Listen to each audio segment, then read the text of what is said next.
जय श्री राम मित्रों, मैं महेंद्र सिंह आप सभी भक्तों का आध्यात्म की दुनिया में हार्दिक स्वागत करता हूं। मित्रों, महादेव शिव अपने भोलेपन और भक्त वत्सलता के लिए जाने जाते हैं कि यदि किसी भक्त की भावना सच्ची और हृदय साफ हो तो वे उस पर तुरंत प्रसन्न हो जाते हैं और उसे वरदान देने में देर नहीं करते, और यही कारण है उनके भक्त उन्हें भोलेनाथ बुलाते हैं। आज हम आपको महादेव की इसी भक्त वत्सलता की एक रोचक कथा सुनाने जा रहे हैं, जहां एक भील ने महादेव को मांस का भोग लगाया और भोलेनाथ ने उसे अपना लिया। लेकिन यह कथा शुरू करने से पहले यदि अभी तक आपने हमारे चैनल को सब्सक्राइब नहीं किया है तो आध्यात्मिक तथ्य चैनल को सब्सक्राइब करें और साथ ही घंटी के बटन को अवश्य दबाएं, जिससे कि आपको हमारी वीडियो से जुड़ी जानकारी प्राप्त हो सके। तो कथा को शुरू करते हैं।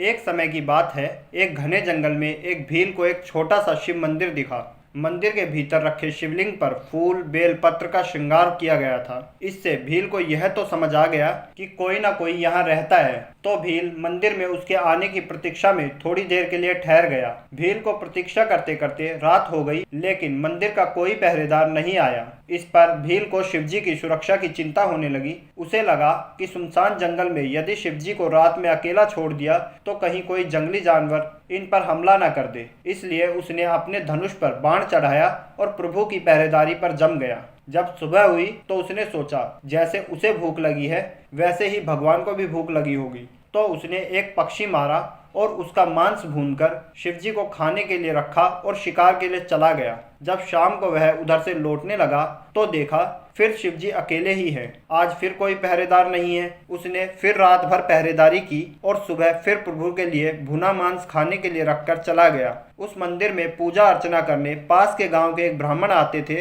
रोज मांस को रखा देखकर वह दुखी थे, इसलिए उन्होंने सोचा उस दुष्ट का पता लगाया जाए जो रोज मंदिर को अपवित्र करता है। अगली सुबह पंडित जी पौ फटने से पहले ही वहां पहुंच गए। वहां पहुंचकर उन्होंने देखा कि भील धनुष पर तीर चढ़ाए सुरक्षा में तैनात है। भयभीत होकर पंडित जी पास के पेड़ों की ओट में छुप गए। थोड़ी देर बाद भील मांस लेकर आया और शिवलिंग के पास रखकर जाने लगा। यह देख पंडित जी के क्रोध की सीमा न रही। उन्होंने भील को रोका और कहा, अरे मूर्ख, महादेव को अपवित्र क्यों करते हो? भील ने भोलेपन के साथ पंडित जी को सारी बात कह सुनाई।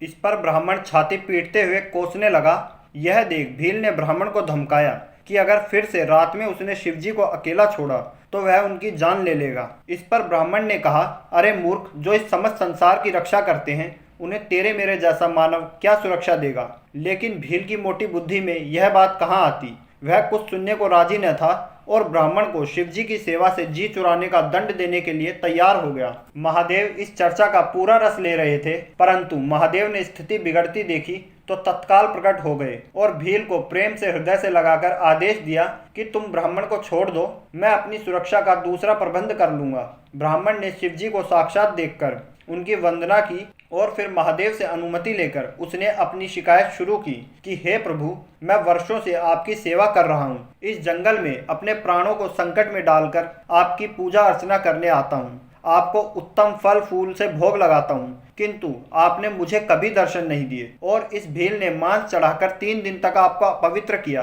फिर भी आप इस पर प्रसन्न हैं। भोलेनाथ, आपकी यह क्या माया है? इस पर शिवजी ने ब्राह्मण को समझाया कि तुम मेरी पूजा के बाद फल की अपेक्षा रखते थे, लेकिन इस भील ने मेरी निस्वार्थ भाव से सेवा की है। इसने मुझे अपवित्र नहीं किया। इसे अपने प्रियजनों की सेवा का यही तरीका आता है और मैं तो भाव का भूखा हूँ। इसके भाव ने जो तृप्ति दी है वह किसी फल मेवे में नहीं है। यह सुनकर ब्राह्मण को अपनी भूल का आभास हुआ और उसने भोलेनाथ से क्षमा मांग ली। तो मित्रों, यह थी भगवान भोलेनाथ की भक्त वत्सलता की एक छोटी सी कथा। इससे हमें यह सीख मिलती है कि भगवान की शरण में जाने के लिए धन धान्य उत्तम फल फूल आहार की आवश्यकता नहीं है। उनकी शरण प्राप्ति के लिए तो केवल हृदय की सच्ची भावना और निस्वार्थ भक्ति ही पर्याप्त है। यदि कोई भक्त ईश्वर की शरण में निस्वार्थ भाव से जाता है तो उसे ईश्वर की प्राप्ति अवश्य होती है और वह इस जन्म मृत्यु के बंधन से सदैव के लिए मुक्त हो जाता है।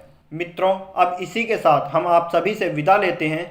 यदि आपको हमारे द्वारा दी गई जानकारी ज्ञानवर्धक लगी हो तो वीडियो को लाइक करें और चैनल को सब्सक्राइब करें। साथ ही घंटी के बटन को अवश्य दबाएं, जिससे कि आध्यात्म से जुड़ी इसी प्रकार की महत्वपूर्ण जानकारी आपको प्राप्त होती रहे। जय श्री राम।